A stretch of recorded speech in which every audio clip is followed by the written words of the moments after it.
네, 저희들이 사도행전 2장의 말씀을 통하여서 오순절날 성령의 임하심에 대해서 함께 나누었고, 그리고 교회의 시작과 그리고 교회가 어떻게 하는 모습을 통하여서 그 교회가 교회됨을 이루어 갔는가라는 것을 함께 나누었습니다.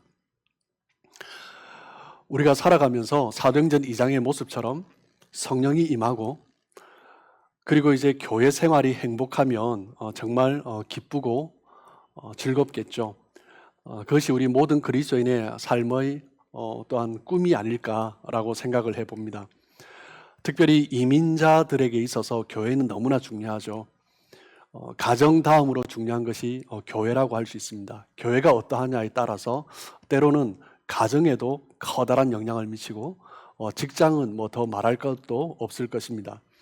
그렇기 때문에 성령의 임하심과 교회 생활을 행복하게 할 수 있다면 그 인생은 정말 행복한 그런 인생일 것입니다. 그런데 삶이 행복하다라는 것과 그 삶 가운데 부족함이 없다라는 것은 다른 이야기일 것입니다. 어떤 분들은 신앙생활을 시작하면서, 교회를 다니기 시작하면서 이제 내 삶 가운데 부족한 부분들이 없어질 거야, 채워질 거야 라고 생각하는 분들이 있습니다. 어떤 부분에서는 맞는 말이지만 어떤 부분에서는 맞지 않는 말이다 라고 할 수 있을 것입니다. 오늘 본문을 보면 베드로와 요한이 제9시 기도 시간에, 지금 시간으로 하면 오후 3시죠. 오후 3시에 기도 시간이 되어서 성전에 올라갔습니다. 성전 문 앞에 있는 한 구걸하는 안전뱅이를 만나게 됩니다. 오늘 본문에서 언급된 성전 문 앞에 있는 안전뱅이와 그리고 성전으로 올라가는 베드로와 요한, 이 두 사람의 공통점을 우리는 본문에서 볼 수 있습니다. 이게 무엇입니까? 돈이 없다라는 것입니다. 안전뱅이도 돈이 없고, 돈이 없어서 구걸하고 있고, 그리고 그 안전뱅이가 구걸하고 있는데 그들을 바라보지만, 도와주고 싶지만 돈이 없어서 안전뱅이가 원한 것을 주지 못하는 베드로와 요한입니다. 이 안전뱅이는 돈이 없기 때문에, 그 당시도 마찬가지지만 지금도 그렇죠. 돈이 없다라는 것은 우리의 삶 가운데 많은 경우에 절망적인 그런 환경을 맞이했다라고 할 수 있을 것입니다. 안전뱅이는 바로 그런 사람이었습니다. 돈이 없고 그 삶은 정말 절망 그 자체다라고 할 수 있을 것입니다. 오늘 본문 2절에 보시면, 나면서 못 걷게 된 이를 사람들이 메고 오니 이는 성전에 들어가는 사람들에게 구걸하기 위하여 날마다 미문이라 하는 성전문에 두는 자라.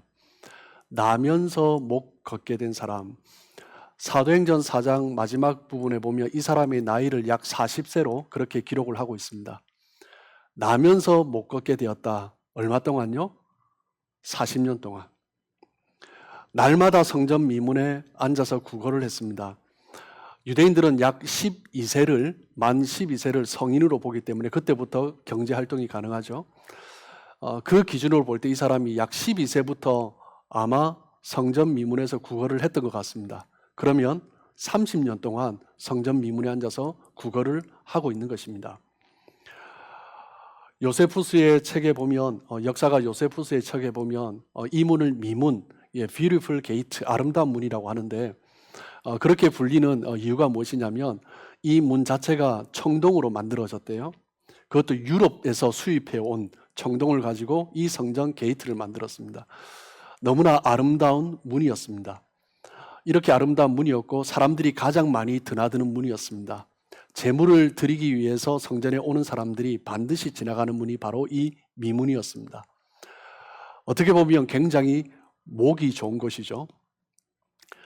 지금도 그렇지만 아무리 구걸을 한다 할지라도 이렇게 목 좋은 곳에 자리 잡아서 구걸을 한다는 것은 쉬운 일이 아닙니다. 아무나 뭐 구걸하고 싶다고 해서 그 자리에 앉아서 구걸할 수 있는 것이 아니죠. 그때도 그러지 않았을까 생각을 해봅니다.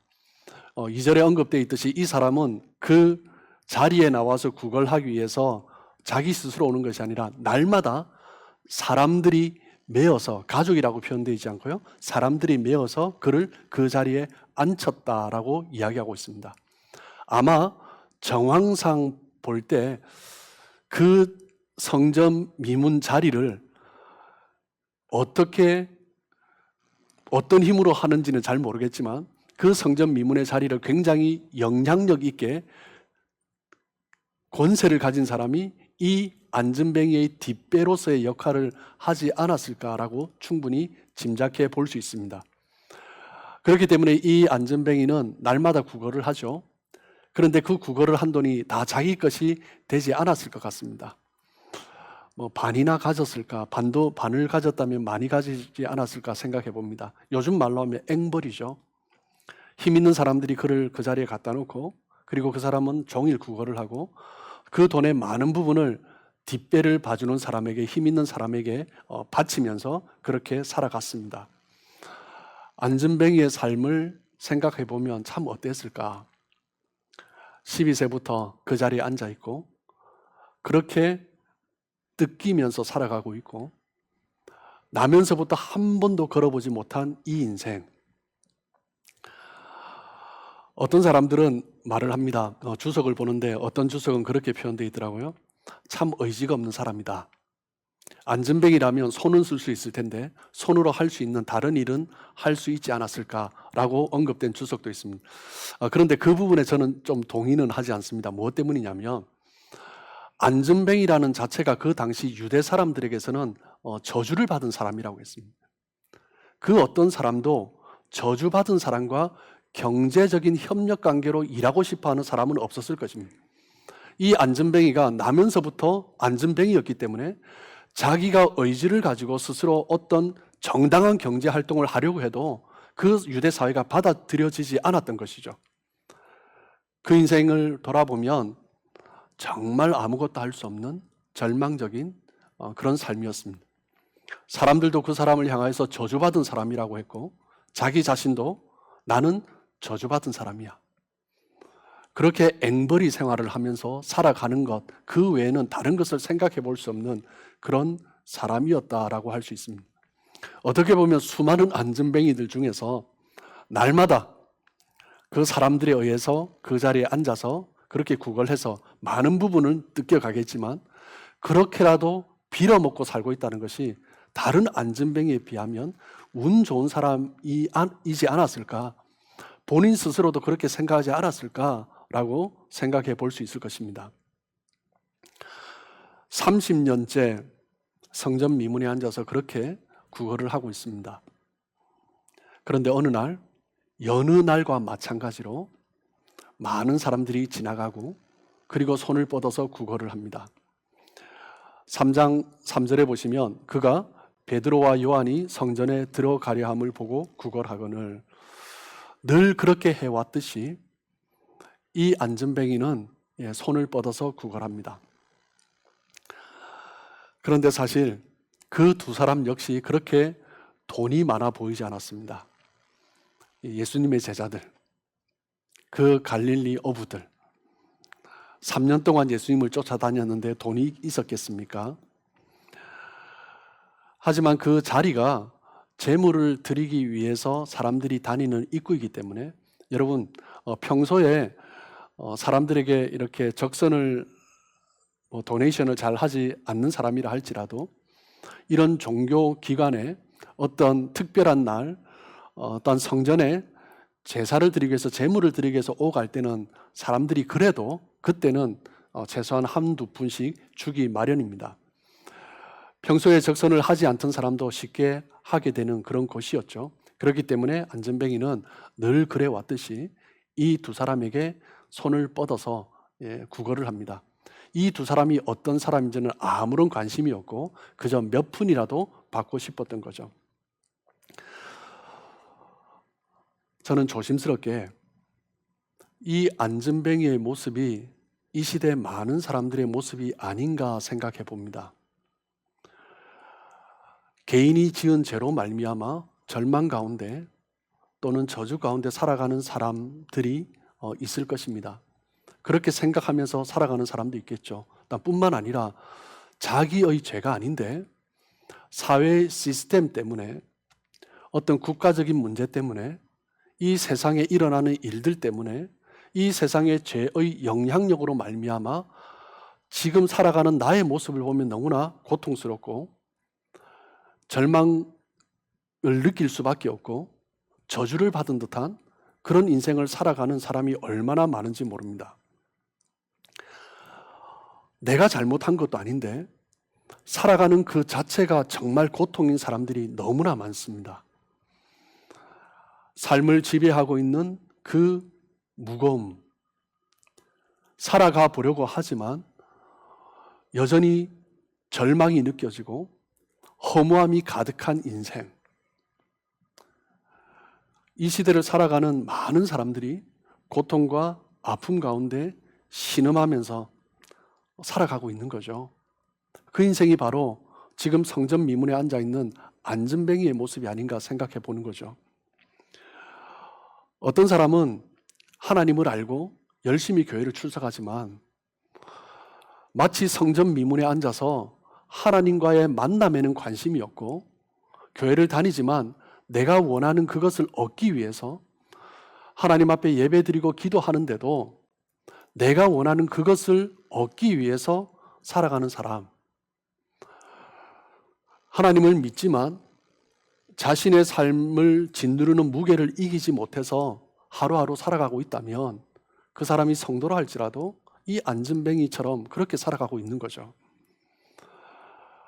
어떤 철학자는 말을 하기를 세상에 그 죄의 영향력 아래서 저주 가운데 살아갈 수밖에 없는 것이 우리 인생의 실존이다 라고 그렇게 말을 하는 사람도 있습니다. 그 인생이 바로 안진뱅이인 거죠. 그 안진뱅이를 베드로와 요한 두 제자가 사도가 만났습니다. 7절 말씀입니다. 오른손을 잡아 일으키니 발과 발목이 곧 힘을 얻고. 베드로가 그 안진뱅이의 오른손을 잡아 일으킵니다. 그때 발과 발목에 힘이 생겼습니다. 여러분, 이 안진뱅이가 일으킬 때 발과 발목에 힘이 생긴 걸 어떻게 알았을까요? 여러분, 가만히 앉아서 누가 당긴다고 발과 발목에 힘이 생깁니까? 아니죠. 내 발과 발목에 힘을 줘봐야 힘이 생기는 걸 압니다. 여러분, 앉은 자리에서 발과 발목에 힘을 한번 줘보실래요? 내가 힘을 줄 때 그때 발과 발목에 힘이 생기는 것을 압니다. 아무리 베드로가 요한이 손을 잡아 일으켜도 내가 발과 발목에 힘을 줄 의사가 없으면 힘이 생기지 않는 거죠. 힘이 생길 수 있는 그런 근육과 힘줄이 있어도 우리가 건강한 사람도 내가 힘주지 않으면 힘이 들어가지 않는 것입니다. 그런데 만약 베드로가 손을 잡아 일으킬 때 안진뱅이가 무슨 소리야? 내가 40년 동안 한 번도 걷지 못했는데 30년째 내가 성전 미문에 앉아있지만 무슨 소리야? 라고 반응했다면 아무리 베드로가 손을 잡아 일으켜도 이 안진뱅이는 일어나지 못했을 것입니다. 여전히 안진뱅이는 그 저주의 삶 가운데, 절망 가운데 그렇게 살아갔겠죠. 하지만 놀랍게도 베드로가 이 안진뱅이의 손을 잡아 일으킬 때 이 안진뱅이도 발과 발목에 힘을 줘보았습니다. 그런데 40년 만에 처음으로 그 힘이 느껴지는 거죠. 그래서 이 안진뱅이는 벌떡 일어설 수 있었던 것입니다. 그 베드로가 손을 잡을 때 이 안진뱅이의 마음에 그 사람의 말을 순종하고 싶은 마음이 생긴 것입니다. 그때 일어설 수 있었던 거죠. 3장 8절입니다. 뛰어서서 걸으며 그들과 함께 성전으로 들어가면서 걷기도 하고 뛰기도 하며 하나님을 찬송하니. 그는 베드로의 말을 듣기만 하는 것이 아니라 자신의 발과 발목에 힘을 주었죠. 그 말에 순종했죠. 그 말을 믿었죠. 그러니 그 축복을 경험하는 것입니다. 이 안진뱅이의 일어서는 이 일을 통해서, 이 안진뱅이의 순종을 통해서 우리는 하나님의 일하시는 방법을 보는 것입니다. 아무리 사도가 손을 잡았다 할지라도 내가 힘주지 않으면, 내가 그 힘을 느껴보지 않으면 역사가 일어나지 않는 것입니다. 아무리 사람들이 기도하고 하나님의 역사가 일어나도 나는 안 돼. 나는 그렇게 살아왔어. 나의 문제는 그냥 그렇게 있을 거야. 이 문제는 해결할 수 없어. 라고 살아간다면 아무런 일이 일어나지 않는 것입니다. 하나님이 역사할 때, 하나님이 손을 뻗으실 때 30년 동안 이 자리에 있었지만 40년 동안 한 번도 내가 그 힘을 경험해 보지 못했지만 하나님의 손이 우리에게 뻗쳐질 때 한번 나도 해보자 라고 하면 그때 역사가 일어나는 것입니다. 저와 여러분의 삶에 그런 일이 있기를 축복합니다. 3장 6절입니다. 베드로가 이르되 은과 금은 내게 없거니와 내게 있는 이것을 내게 주노니 나사렛 예수 그리스도의 이름으로 일어나 걸으라고. 베드로가 외쳤던 나사렛 예수 그리스도의 이름. 30년 동안 그 자리에 앉아서 수많은 사람들이 오고 가는 것을 보면서 하나님을 예배하는 그 자리에, 하나님을 향하여서 제사를 드리는 그 자리에 수많은 사람들과 함께 오고 갔지만 이 안전뱅이는 그곳을 오가는 사람 누구보다도 더 많이 그 자리에 있었지만 아마 메고 오는 사람은 바뀌어도 이 사람은 날마다 왔겠죠. 그 누구보다도 더 많이 그 자리에 왔지만 그 삶은 저주라고 생각했고 나의 삶에는 이런 절망에서 헤어날 수 없다라고 생각을 했고 그대로 받으면서 그렇게 살아왔던 자리인데 나사렛 예수 그리스도의 이름으로 말미암아 이 인생이 바뀌게 된 것입니다. 절망에서 소망으로, 저주에서 축복으로 바뀌게 된 것입니다. 예수 그리스도의 이름, 나사렛 예수 그리스도의 이름이 선포되고 그 이름이 역사하면 어떤 저주 가운데 있던 인생도 그 인생은 축복으로 변화되는 줄 믿습니다. 4절을 다시 한번 보시면 베드로가 요한과 더불어 주목하여 이르되 우리를 보라 하니, 우리를 보라. 우리를 보라라는 이 의미는 어떤 의미일까요? 여러분, 예수님께서 승천하시고 난 뒤에 10일 동안 기도하면서 성령의 역사를 경험했습니다. 그 성령의 역사를 경험하며 이 베드로와 요한 사도들의 인생이 완전히 바뀌었죠. 우리를 보라. 이 우리는 누구입니까? 그 성령의 역사를 경험한 우리라는 거죠. 죽음에서 부활하시고 사망을 이기시고 생명으로 그 능력을 드러내신 그 예수 그리스도와 함께하는 그 예수님께서 약속하신 성령의 능력을 경험한 우리를 보라라는 거죠. 10일 전에 베드로와 요한, 아니요 50일 전에 예수님께서 십자가에 못 박히셨을 때 예수님을 부인하고 도망갔던 그 베드로와 요한과는 완전히 다른 사람이었던 것입니다. 절망과 저주로 생각했던 그 십자가가 이제 생명과 부활이다라는 확신 가운데 있는 이 베드로와 요한, 그들이 선포하는 우리를 보라라는 거죠. 그 말을 들은 안전뱅이의 마음이 어땠을까요? 우리를 보라라는 그 말을 듣고 안전뱅이가 보죠. 3장 5절입니다. 그가 그들에게서 무엇을 얻을까 하여 바라보거늘. 다르죠? 안전뱅이의 관심사는 여전히 물질에 있었습니다. 가끔 많은 사람들이 오가면서 돈을 주지만 가끔 조금 더 많은 돈을 주는 사람이 있었습니다. 많은 사람들이 요즘 말로 하면 코로나 1불, 2불 이렇게 주는데 가끔 어떤 사람들은 20불짜리, 50불짜리, 어쩌다가 가끔 100불짜리를 주는 사람도 있고요. 어떤 사람은 가끔 옷을 벗어서 주는 사람도 있었습니다. 그래서 동전을 툭 던져놓고 가면 될 텐데 그것이 아니라 우리를 보라 하니 이 안전뱅이는 뭔가 기대를 하는 거죠. 무엇을 얻을까? 조금 더 많은 것을 얻을까? 하고 기대하면서 바라보는 것입니다. 베드로와 요한은 그 사람이 원하는 것을 줄 수 있는 사람이 아니었습니다. 안전뱅이도 돈이 없고 서 있는 베드로와 요한도 돈이 없었습니다. 두 제자에게 몇 푼의 돈이 있었다 한들 그 돈을 준들 이 인생은 아무런 변화가 없는 거죠.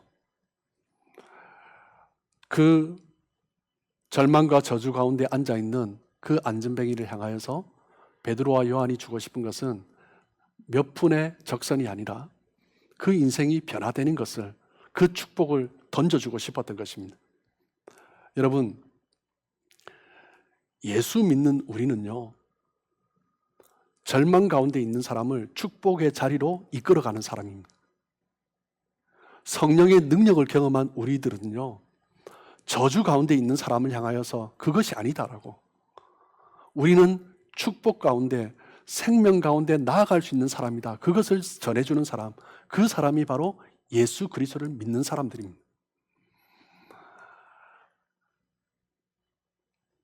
절망을 축복으로 바꾸는 사람, 저주를 축복으로 바꾸는 사람, 그 인생이 바로 우리 그리스도인들, 우리 신앙인들입니다. 그런 신앙인들이 여전히 내 인생을 돌아보면서 나는 왜 이렇게 절망할 수밖에 없어, 내 인생을 스스로 보면서 한탄하고 있다면 그게 말이 되겠습니까? 우리 그리스도인들은, 하나님을 경험한 사람들은, 성령을 경험한 사람들은 저주에 빠져 있는 사람도 축복으로 이끌어 가야 하는데, 자신의 인생을 보면서 한탄하고 절망하고 자기 스스로를 향하여서도 저주하고 있다면 뭔가 잘못된 거죠. 뭐가 잘못된 것입니까?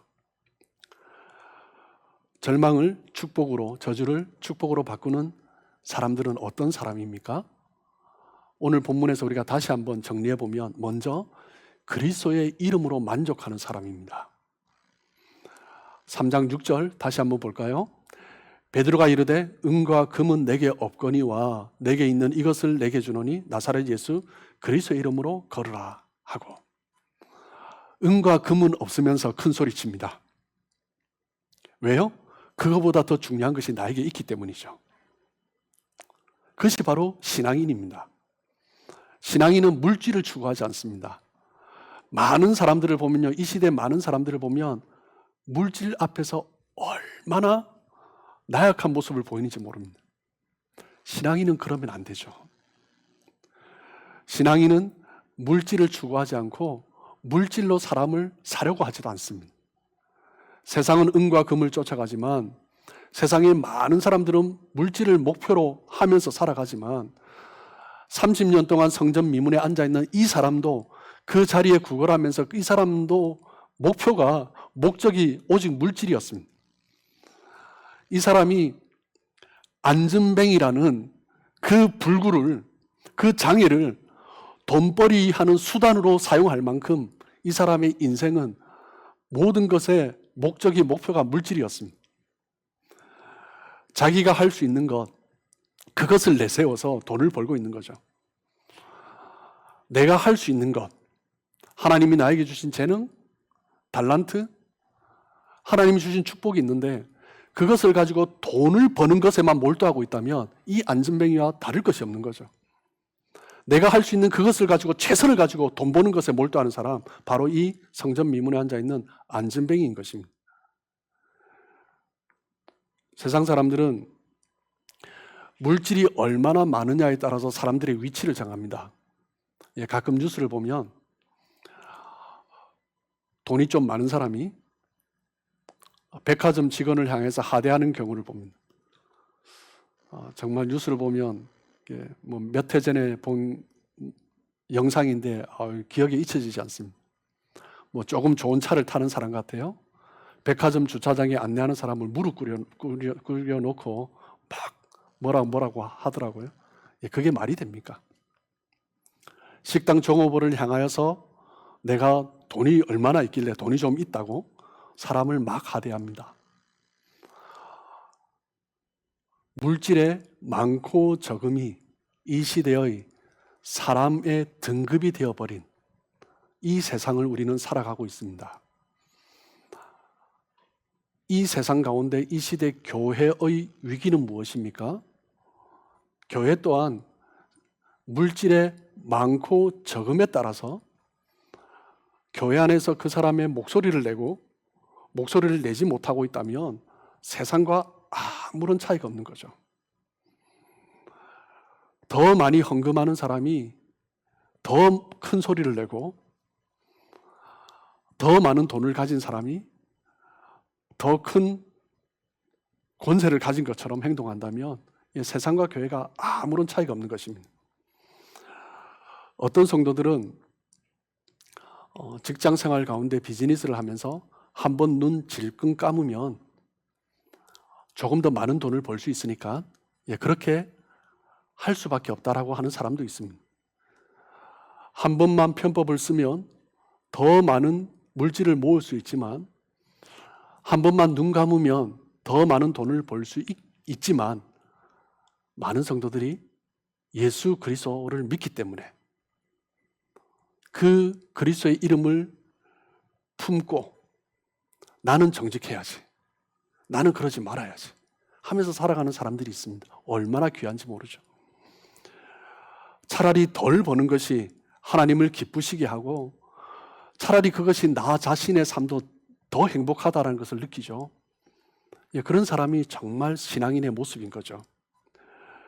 물질에 끌려가지 않는 사람, 물질이 적어도 정직할 수 있다면 그것이 오히려 잘 선택했다라고 말할 수 있는 사람, 그 사람이 바로 신앙인인 것입니다. 악한 세상일수록 정직한 삶에 대한 갈망이 있습니다. 요즘 점점 시대가 악해지면서 교회를 향해서 더 많이 비방합니다. 무엇 때문입니까? 교회라면, 교회 다니는 사람이라면 그렇게 하면 안 된다라는 거죠. 누가 그렇게 해요? 안 믿는 사람들이 그럽니다. 세상이 아무리 그렇게 살아간다 할지라도, 부정과 편법을 쓴다 할지라도 교회는 그러면 안 되지. 예수 믿는 사람은 그러면 안 되지. 누가 그래요? 안 믿는 사람들이 그런다라는 거죠. 그 사람들도 보고 싶은 것입니다. 세상이 더 편법이 당연시 되어가고 거짓이 만연해가는 이 세상 속에서 그래도 정직한 사람을 보고 싶은 것입니다. 그래서 교회를 향해서 그런 기대를 하면서 비판하는 것입니다. 믿지 않는 사람들에게 당신은 진짜 그리스도인이야 라는 말을 들을 수 있는 여러분 되시길 주님의 이름으로 축복합니다. 절망을 축복으로 바꾸는 사람, 오늘 본문에서 우리가 일단 발견할 수 있는 것은 어떤 사람입니까? 예수 그리스도의 이름을 자랑하는 사람입니다. 나사렛 예수 그리스도의 이름. 요한복음 1장 46절에 보면 나다나엘이 이르되 나사렛에서 무슨 선한 것이 날 수 있느냐.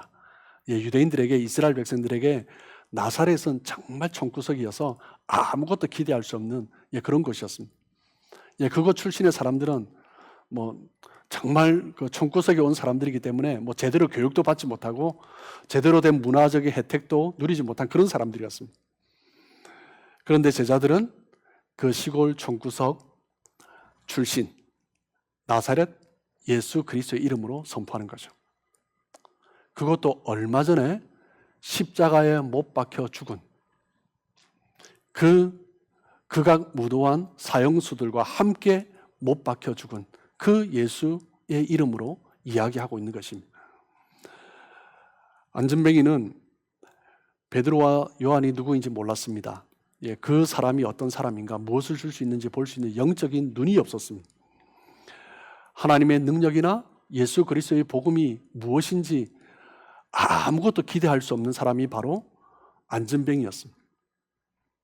성전 미문에 날마다 나와서 앉아있지만 하나님이 어떻게 역사하시는지, 예수 그리스도께서 그 전하신 그 복음이 어떤 복음인지 그것을 모르는 사람이었습니다. 그럼에도 불구하고 베드로와 요한은 나사렛 예수 그리스도의 이름으로 선포한다라고 하는 거죠. 여러분, 이것이 교회의 사명입니다. 세상 사람들은 교회가 무엇을 하는지 관심이 없습니다. 정말 교회가 전하는 복음이 무엇인지 관심이 없습니다. 교회가 전하는 복음, 그 복음을 오히려 싫어하는 사람도 너무나 많습니다. 그럼에도 불구하고 우리 교회의 사명은요, 예수 그리스도의 이름을 선포하는 것입니다. 우리 그리스도인의 사명은요, 예수 그리스도의 이름을 선포하는 것입니다. 그 이상도 그 이하도 아닙니다. 교회가 존재하는 이유도 그 이상도 그 이하도 아닙니다. 예수님께서 승천하시기 직전에 성령을 기다리라라고 말씀하셨습니다. 그리고 성령이 임하실 때 제자들이 능력을 입을 것이다 라고 말씀하셨죠. 우리 사도행전 1장 8절 말씀 다시 한번 볼까요? 오직 성령이 너희에게 임하시면 너희가 권능을 받고 예루살렘과 온 유대와 사마리아와 땅끝까지 이르러 내 증인이 되리라. 성령의 권능이 임하시면 무엇이 된다고요? 내 증인, 예수 그리스도의 증인이 된다라는 거죠. 성령의 오심으로 말미암아 제자들이 받게 되는 능력은 그리스도를 선포하는 능력입니다. 그리스도인의 사명은 예수 그리스도를 전하는 것입니다. 성령이 임하심으로 말미암아 교회가 태동되었는데 그 교회에게 주어진 사명은 예수 그리스도의 증인이 되는 것입니다. 우리가 이 땅을 살아가면서 행하고 있는 모든 것의 목적은 무엇이라고요? 예수 그리스도의 이름을 전하는 것입니다. 교회의 사명은 나사렛 예수 그리스도의 이름을 전하는 것입니다. 세상 사람들이 뭐라고 해도, 세상 사람들이 모르기 때문에, 세상 사람들이 교회가 그런 것이야 알지만 싫어한다 할지라도 우리의 사명은 그것이다 라는 거죠. 그 사람이 바로 저주를, 절망을 축복으로 바꿀 수 있는 사람이다 라는 것입니다. 오늘 본문에서 다시 한번 우리가 볼 수 있는 것은 무엇입니까? 신앙의 도전을 해보는 사람입니다. 7절 말씀을 보시면 오른손을 잡아 일으키니 발과 발목이 곧 힘을 얻고, 베드로는 예수님의 능력을 알았습니다. 십자가에 못 박혀 죽으셨지만 승천하시고, 그리고 보는 앞에서 하늘로 올라가시면서 성령을 주실 것이라고 약속하셨고, 그리고 그 죽음을 생명으로 바꾸신 그 예수님을 경험을 했었습니다. 예수님께서 말씀해 주신 그 성령을 경험했습니다. 그렇기 때문에 베드로는, 사도들은 확신이 있었습니다. 여러분, 예수님이 죽음에서 부활하시고 승천하셨다라는 것을 눈으로 목도하고 그것을 알고 그것을 확신한다고 그 인생 가운데 능력이 나타나는 것은 아닙니다. 부활하신 예수님을 눈으로 목도한 사람들이 500여 명이나 있었습니다. 어떤 사람이 그 능력을 체험합니까? 그 이름을 선포해 보는 사람입니다. 믿음으로 실행해 보는 사람입니다. 몸이 아플 때 믿음으로 선포해 보는 사람입니다. 문제가 부딪혔을 때, 어려운 일들이 생겼을 때 예수 그리스도의 이름으로 선포해 보는 사람입니다. 아무리 확신해도 마음으로 확신하고 있는 것은 무엇이라고 하죠? 이론이라고 합니다. 아무리 많이 성경을 알아도, 아무리 많은 신학적인 지식을 가지고 있다 할지라도 마음으로 확신하고 있는 것은요, 인쇄된 활자에 불과한 것입니다. 누가 성령의 그 능력을 경험할 수 있습니까? 실행해 보아야 합니다. 베드로는 확신했기 때문에 입으로 선포하고 손을 내밀어서 그 안진뱅이를 붙들어서 일으켰던 것입니다. 그때 그 안진뱅이가 일어나는 것을 본 거죠. 여러분, 믿음으로 선포해 보시길 축복합니다. 육신이 연약할 때 타이레놀도 드시지만 믿음으로 선포해 보십시오. 문제가 부딪혔을 때 어떻게 해결할까 고민하기도 하지만 믿음으로 선포해 보십시오. 모든 저주는 떠나갈지어다. 닫힌 문은 열릴지어다. 예수 그리스도의 이름으로 선포하노라.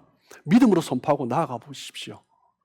내가 선포했더니 열려지는 그 역사를 경험할 때 정말 그 사람만큼 그리스도를 믿는 것이 행복한 사람이 어디 있겠습니까? 베드로와 요한을 통해서 그 자리가, 그 저주의 자리가, 절망의 자리가 축복의 자리로 바뀌는 그 은혜를 이 안전뱅이가 경험했습니다. 아니요, 이제는 안전뱅이가 아니죠. 이 남자가 경험했습니다. 3장 8절입니다. 뛰어서서 걸으며 그들과 함께 성전으로 들어가면서 걷기도 하고 뛰기도 하며 하나님을 찬송하니, 30년 동안 구걸했던 그 사람이 이제 걷고 뛰며 그 성전 안으로 달려가서 하나님을 찬양하는 것입니다. 돈을 몇 푼 주었던들 그 돈은 그 인생을 바꾸지 못합니다. 베드로는 그가 건강한 몸으로 하나님의 능력을, 은혜를 체험하기를 원했던 거죠. 이 사건은 이사야 선지자가 예언한 그 예언이 성취되는 그런 사건이었습니다.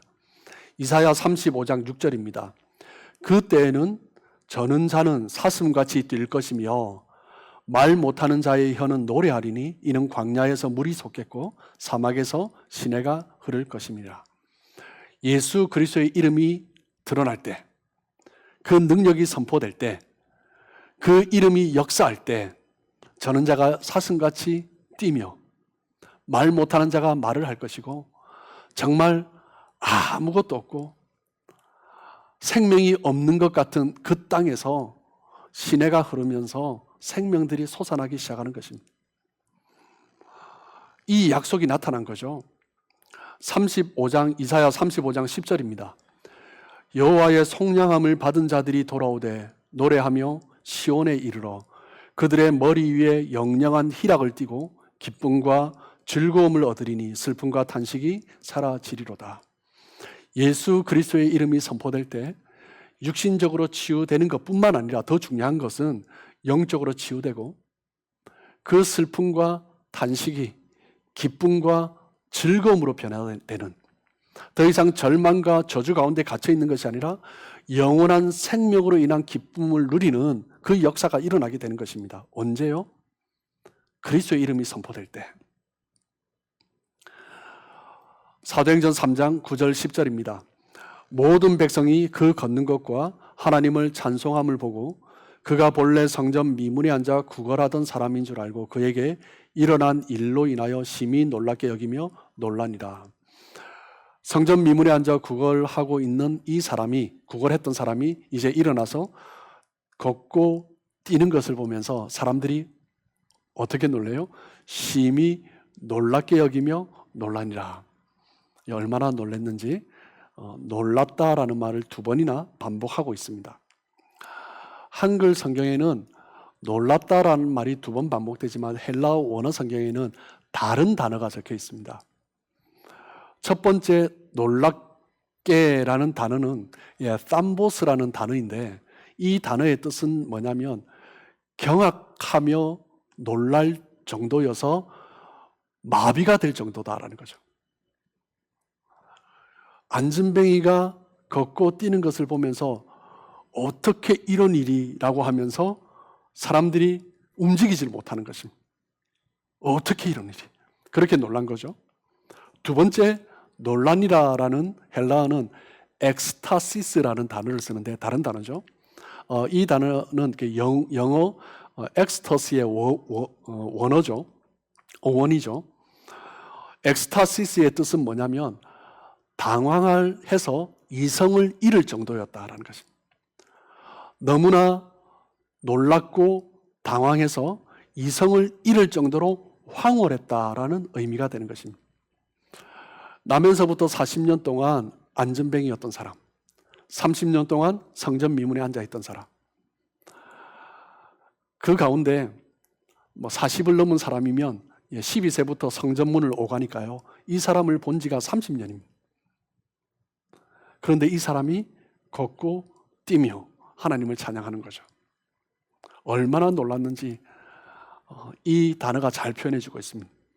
원어 그대로, 헬라 원어 그대로 다시 해석하면 경악하며 놀라, 정신이 마비될 정도로 당황하고 황홀했다라는 것입니다.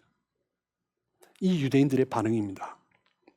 그 놀라운 역사가 예수 그리스도께서 계시지 않는데도 불구하고 일어난 것입니다.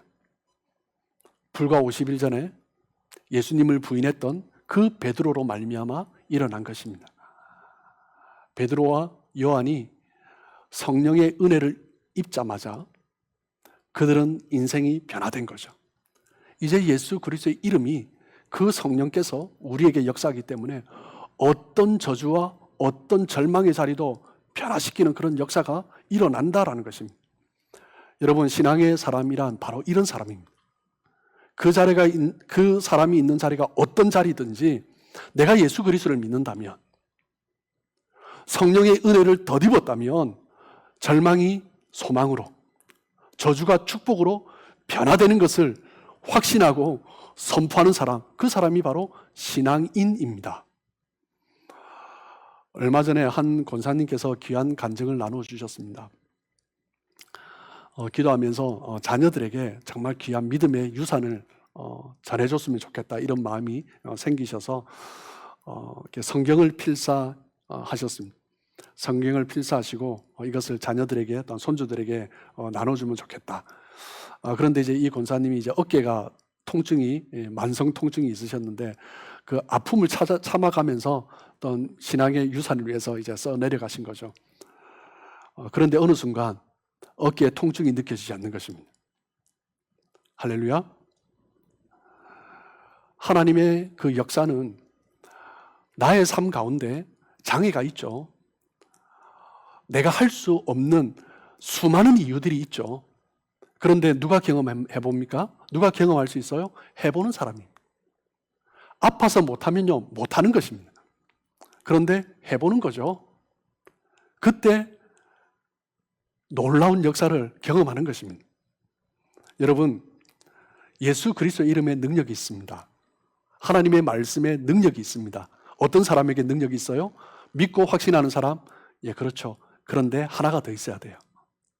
해보는 사람입니다. 내 삶 가운데 실행해 보는 사람입니다. 신앙의 사람, 그 사람은요, 믿음으로 확신하는 것뿐만 아니라 그 삶 가운데 선포해 보는 것입니다. 그렇게 될 때 그 인생이 절망의 자리에서 소망의 자리로, 저주에서 축복으로, 아픔에서 기쁨으로 변화되는 거죠. 그러면 자기 자신도 심히 놀랍게 여기며 놀라는 그런 역사가 일어나는 것입니다. 그것이 바로 신앙의 정체성입니다.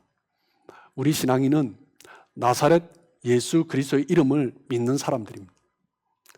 그 나사렛 예수 그리스도의 이름을 믿는다라는 것은 그 인생이 어떤 인생 가운데 있다 할지라도, 어떤 절망의 자리에 있다 할지라도, 어떤 꽉 막혀버린 그런 상황 가운데 있다 할지라도 그 모든 것들이, 그 이름이 선포되면 열려지고 해결되고 풀려질 것이라는 것을 확신하는 사람입니다.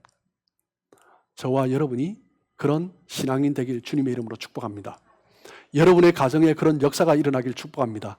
우리 빌라델비아 교회에 그런 예수 그리스도의 이름이, 능력이 온전히 역사하는 그런 2022년 되기를 간절히 소망하고 축복합니다.